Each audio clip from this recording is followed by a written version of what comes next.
will help you understand. I have heard how Christians long ago were brought before the plain truth about the attack on the 23rd on the 5 villages that were attacked on Saturday night. We make calls. Even the SDF commander was fully informed. He did not send his men there. What he told us was his men are already there. When I went there, I saw about 4 civil defense, 4 mopols. There was no any military man on ground of the truth. And all of these 8 people are of the same religion. They are all Christians. And if you see the way they suffered, my brother, you will pity for them. In every attack, I get information 2-3 weeks before it happens. And immediately I get that, I try to alert the security personnel. To a point in time, I was blamed that I'm the one fueling the crisis or the attack. How do I know it? Sometimes they insisted I must tell them the name of my informant and where he's coming from. I said, no. And even the connivance between them and the government, they tell me. So when you put the message across, the government doesn't take it serious. And most especially this administration, the governor's aides doesn't even pick calls of anybody. Even yesterday night, I tried calling the governor on the attack going on Doroa. He didn't pick my call. So the missed call is there. He will not reply. Sometimes his PA will give you a message, noted, and it is gone. Even at the heat of the crisis. So you call the STF, their spokesman will tell you they are not aware, and it goes. And most especially, the attack is perpetrated by these military men. They aid them in carrying the attack. So we always give information before it happens. The CIB, they are everywhere and they bring information. But the most painful thing is that the people they are giving them this information are part of the attackers. And they will not even want the police commissioner to know about it. Neither. They will send it further for further investigation. They don't allow it to go. So they must remove those that are on those decks so that information will flow. So when we were on our way to go and recover these corpses, the corpses and the injured, the same STF commander, with the advice of Brigadier General M.A. Bello, told him that we should not pass through. And he was the one that called the defense headquarters, and the CDS told the STF commander, Major General Anthony, that he should not allow anybody to go and carry any corpse. He did. He delayed us for 2.5 hours. The police that was given to us to assist us with about 13 operational vehicles, that's Hilux, he couldn't allow us to pass. It's security versus security. So they had to turn back and go back to their base in Barikin Ladi.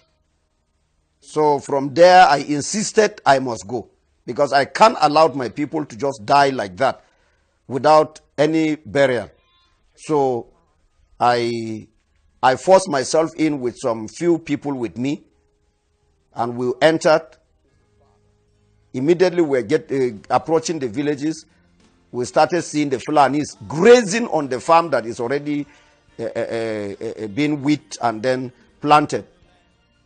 They were grazing on the farmland. We have the videotapes and everything. Then about 5 or 3 meters away, we started seeing some decomposed corpses in the bush along the road. That was when we started piling these dead bodies. And finally, in Ngar village, we recovered about 78 dead bodies, apart from the missing one. Our Reverend Vincent Bukar was recovered on the 25th of June 2018. And then in Ganarop, we recovered 33 dead bodies. In Ruku, we recovered 38 dead bodies. Gindi Akwati, we recovered 40 dead bodies. In Barik in Ladi, we recovered 2 dead bodies. In Kaikai, we recovered 9 dead bodies. In Shonong, Iriom local government, we recovered 9 dead bodies.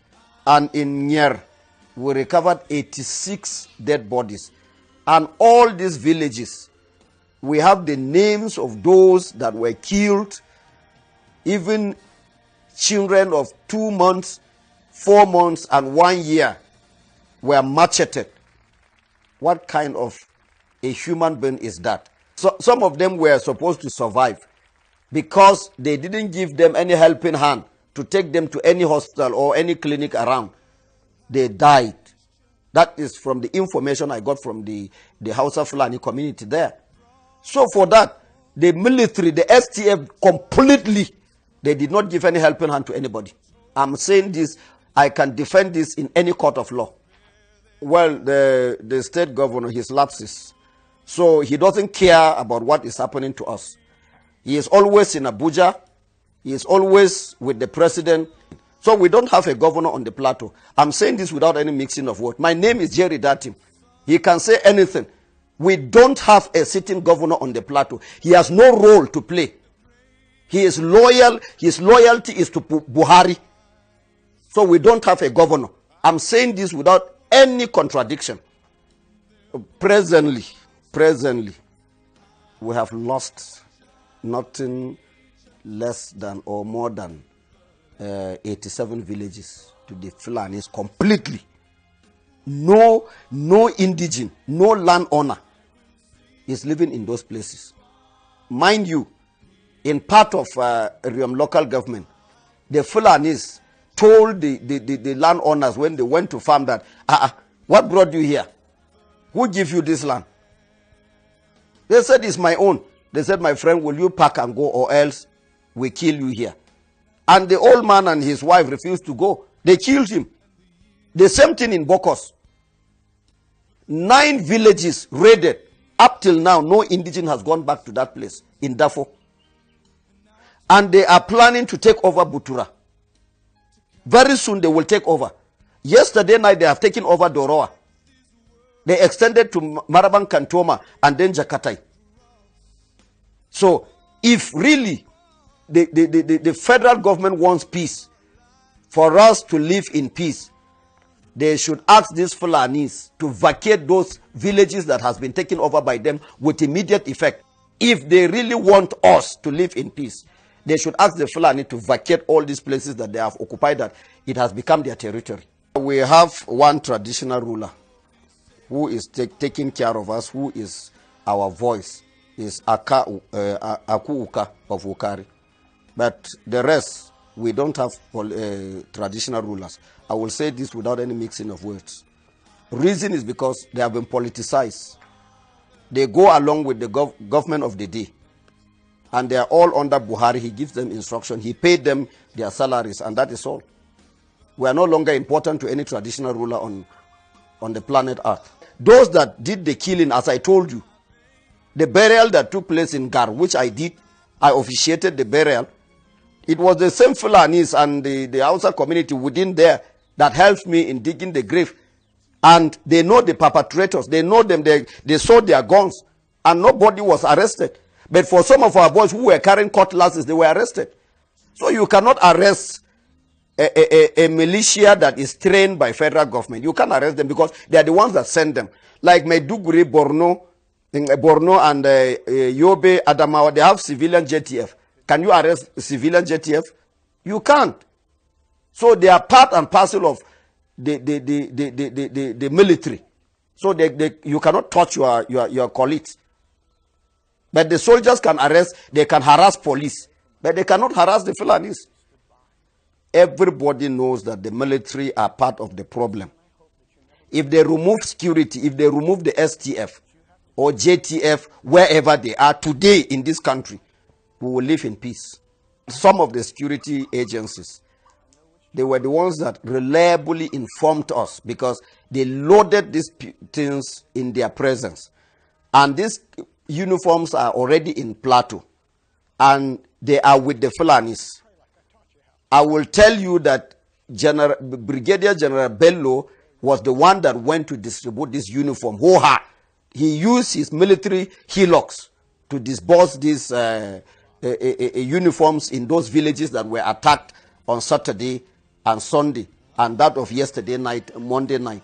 So General Bello is fully aware. If he can be arrested and then questioned, he will tell them where he kept the uniform and how he distributed them. Whenever they come, any commander that come here, he is coming to make his billions and go away. The Fulanis are giving them cows. I remember what do you call it? My contact with TC Ude, General TC Ude. He detained me for 5 weeks. He collected cows from the Fulanis.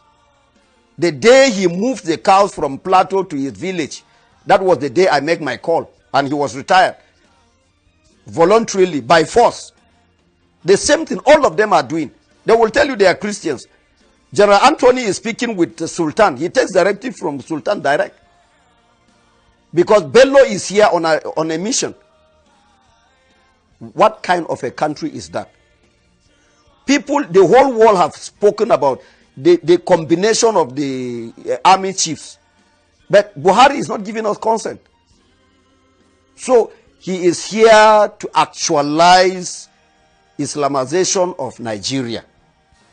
But let me tell you, whosoever is listening to me, there will be no 2019 in Nigeria. I'm not prophesying. There will be no 2019 in Nigeria. The blood of those 4 months, 3 months children that were shed in Gar and other villages, it will go back to them. All of them will pay for it dearly. Very soon, Lalong will get his own share by the special grace of God. I am not God, but God is still at work. If the God of Moses can lead the children of Israel to cross the Red Sea, we still worship that God today. We will cross the Red Sea. Lalong is counting his days. Whosoever is with him should repent and then turn over so that we can forge ahead. God bless you.